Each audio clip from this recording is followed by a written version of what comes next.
Okay, so someone made mention of the MPC, and particularly I'm going to speak on the keys with regards to using it with iOS.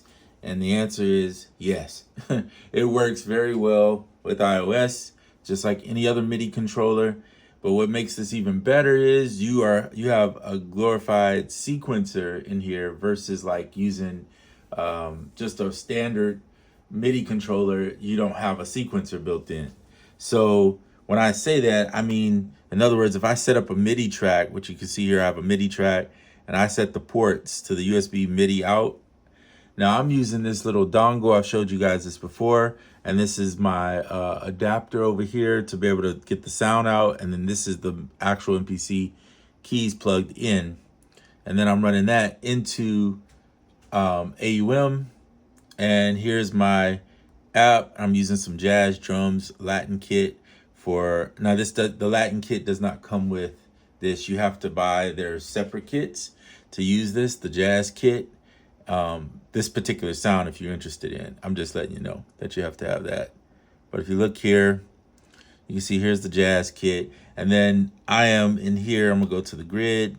Here's the grid, basically programming and playing the drums through here. Now I can't get currently at this point when I'm filming this, I cannot get the pads to work with it. I've tried the different MIDI settings, but for some reason I can't get the pads to work. So it would have been cool to have the pads and be able to play all these sounds on it. But I use the keys probably more than anything anyway, so it doesn't really bother me. Now somebody else may be able to figure that out and show you how to do it. But with this one, it's pretty simple. Again, you just set up the MIDI port, USB port on the input and the output. And then that way it goes back and forth. You can send this, So anyway, then you got that, and then you set it up and then route it through here using the MPC keys, which you can see right here populates there. There's the input, port 1, and then boom, bam. Then you can record in using the actual metronome, and I use note repeat. Now, normally I can't get note repeat on, like if you use the little MPK Mini Plus, I can't get it to sync up with your thing, but because I'm sequencing inside of the MPC, the note repeat syncs up perfect. So you don't have to worry about that. So that's how I was able to make.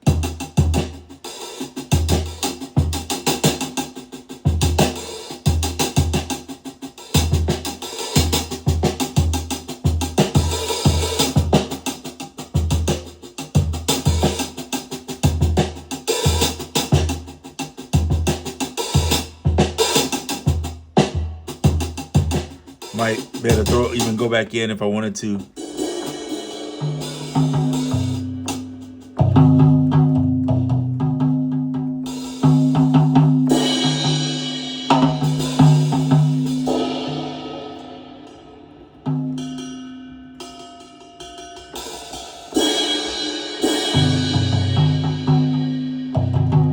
Throw a feel over, whatever I want to do.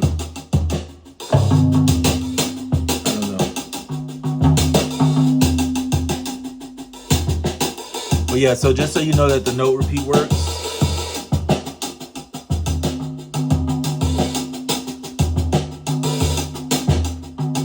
So I'm set on 60.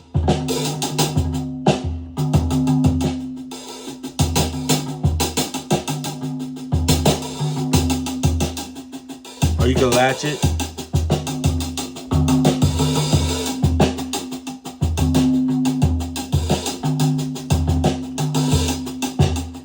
Turn on overdub. Now that's in there.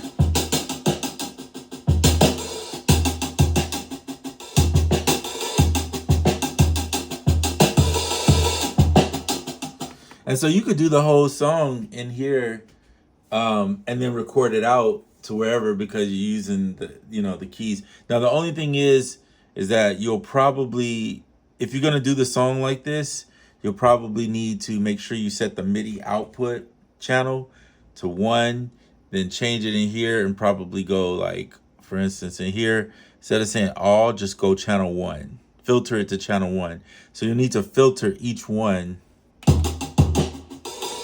so that if you do, let's say you come in here and you want to do, I don't know, let's say you want to do the electric here, and we'll just go select a random bank. Okay, cool, that's fine. And then let's say you do another MIDI channel. So let me come out of this note repeat. New track, we'll go another MIDI channel. And we'll, instead of saying all ports, we'll say, see, even though it says pads on here, it would be nice if it use it, but whatever. We're just gonna go back to the same channel, but here we're gonna change it to channel 2. And then we'll go up here, none. I think we have to filter it to channel 2, turn on the MIDI. Yep.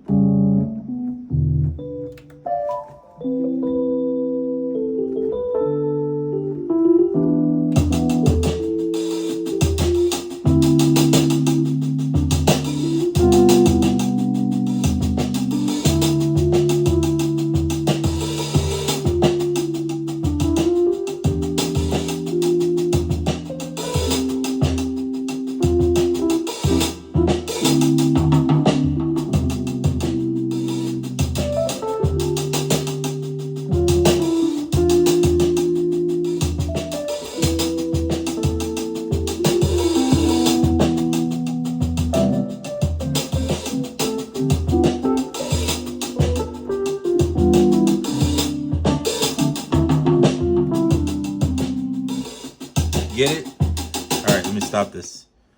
So like that, I'm using two. You can use all your, stuff in here in the iPad if you just wanted to, if you prefer those sounds, right? And then just sequence here. And then what you can do is you can record those sequences to an audio track if you wanted to do it in the MPC and finish out and just use the iPad as the module that got the sounds. So many cool things you can do. I'm sure there's even more that I'm not even touching on, but I just wanted to give you guys a little glimpse of why I love this keyboard a lot more even now, since this 3.0 update, just because of being able to see this grid and this arranger. Look at this. You can see all the notes right here.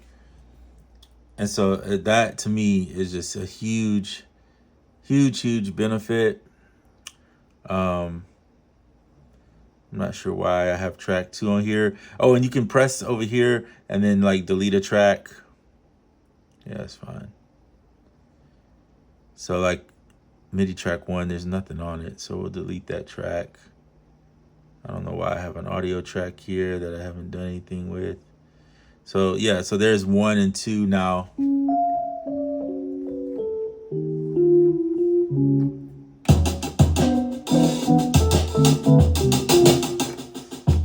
And then if you want to use your scaler or something like that, oops, I didn't mean to do that. Let me show you here. No, I want to delete it.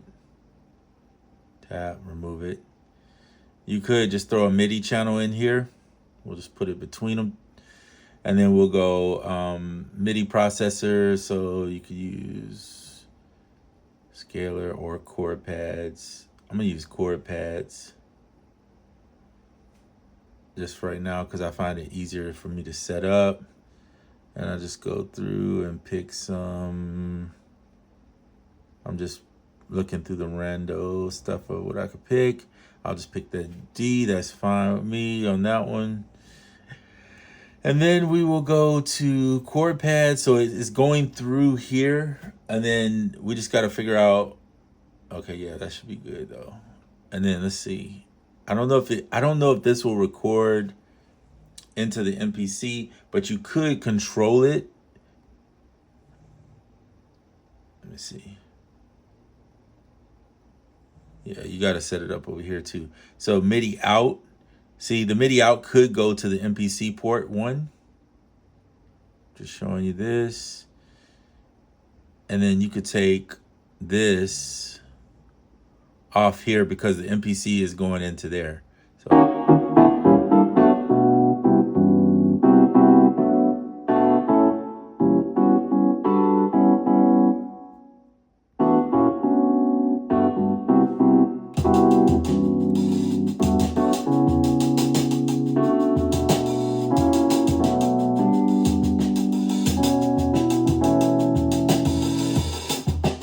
So then it should, in theory, it should record to here, but let's see. Let's just try it. Why not? It won't hurt. Okay, so we'll go back here. Shift stop takes you back to the beginning for those that don't know.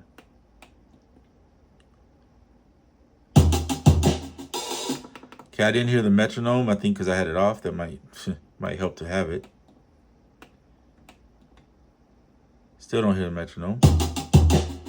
Well, let's try this. There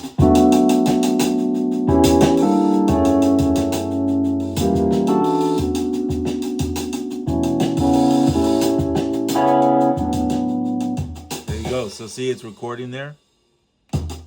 Then you'll see it picked up.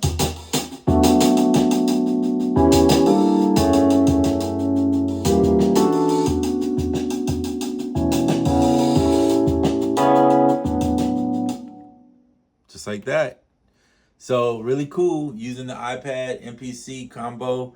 Really nice feature. And just remember that you can, again, go back and forth how you want to record.